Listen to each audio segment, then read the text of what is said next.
Мислам дека дегутантно е да се зборува за Трајко Славевски како непартиски кадар и тоа не сме малоумни сега тука да го дебатираме тоа. Мислам дека тоа е завршено прашање. Ја би се осврнал на она што никој не го оспорува тука, а јас ќе се осмелам да го оспорам.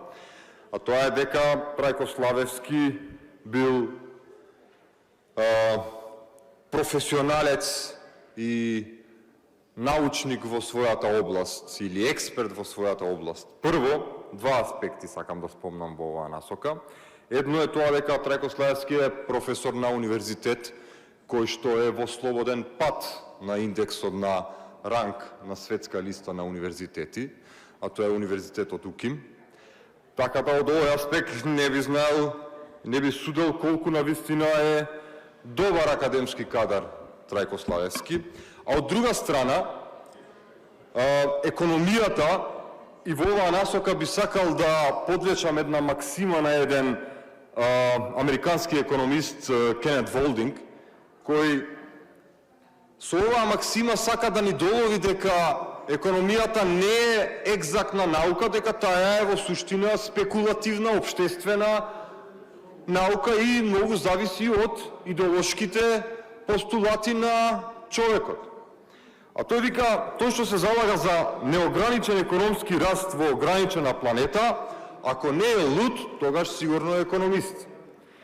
И сега, овие тука колегите кои што го протежираат Трајко Славевски како експерт, кои што денеска не задолжија со 6 милиарди евра, истиот овој Трајко Славевски во град Скопје ја саботираше одлуката да се задолжи градот за да купи автобуси за градот за проблем кој што е еден од најголемите проблеми на градот Скопје.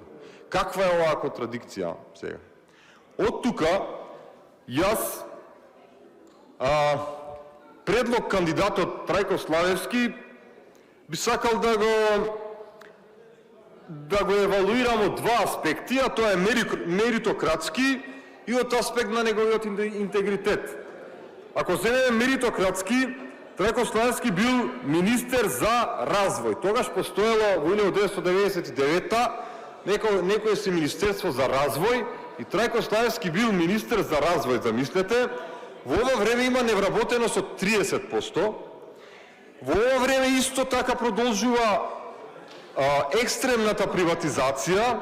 Во ова време нема никаков развој, напротив, сите параметри на економијата на Македонија одат надолу. И втора висока функција на која што Трајко Славевски бил, тоа е министер за финансии од 2006 година до 2009 година. Мислам дека и председателката денес што ја води седницата била тогаш пратеничка во тој мандат, па верувам имала жестоки критики кон како опозиционерна пратеничка жестоки критики кон тогаш представникот на владеачката класа Трајко Славевски. И видите, во неговиот период, значи, ако ги земеме резултатите, односно политиките што Трајко Славевски како министер за финансии ги спроведува, ќе видите дека се работи за еден антиработнички елемент во нашето општество кој што мислам дека поекстремен од него антиработнички не може да најдете моментално. Ни на академската сцена, па ни во овие либертаријански кругови по маргината. Значи, во негово време е воведен рамниот данок од 10%. Со него дополнително се зголемуваат класните разлики. Во време на Трајко Славевски, кога ја презел функцијата министер, буџетскиот дефицит бил 0,57%, кога ја напуштил функцијата, кога Груевски го избрка, во 2009 година, буџетскиот дефицит достигнал 2,63%. Во 2007 година се воведени оние 3 зони и Трајко Славевски има многу голема улога во нив, а тоа се зони каде што се дала енормни отворени раце за експлоатација на македонските работници од страна на странскиот капитал. За сега да излезе колегите тука да ми зборуваат дека Британија не бил нашиот најголем трговски партнер, тоа е заради тоа што само параметрите се покажуваат од работниците наши кои што тука работат само за плата, а извозот кој што се прави од тие тир зони се евидентира како извоз во Велика Британија. Македонија нема никаква корист од тоа, освен крвави заработени плати за преживување на работниците. Трајко Славевски има најскапа издадена евроврзица со каматна стапка од дури 10%, 9,8%, да бидеме поточни. Исто така, многу интересно, во 2008 година, токму кога Трајко Славевски е министер за финансии, Македонија добива заем од Светската банка во износ од 70 милиони евра и тој заем ден денеска на извештаите стои дека бил заем за изградба на 300 км регионална и 40 км локални патишта низ земјата, меѓу кои коридор 8, кој еве уште и ден денеска не е изграден. Значи, толку од стручноста, ефикасноста и грижата за јавните добра, особено за долговите на Трајко Славевски како министер.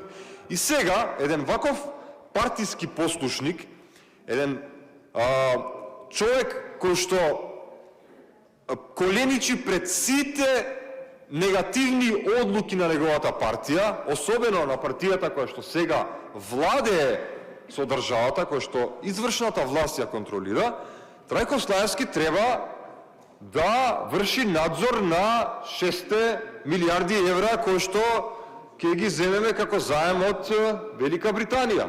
И замислете вие како Трајко Славевски ќе врши надзор над коруптивните сделки на ВМРО-вските пајташи со фирмите локални тука.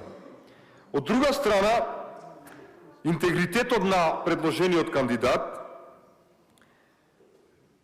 доволно е само да се каже дека он беше најголемиот противник на воведување на зголемување на минималната плата. Не само што беше работнички противник, Трајко Славевски има и расистички испади.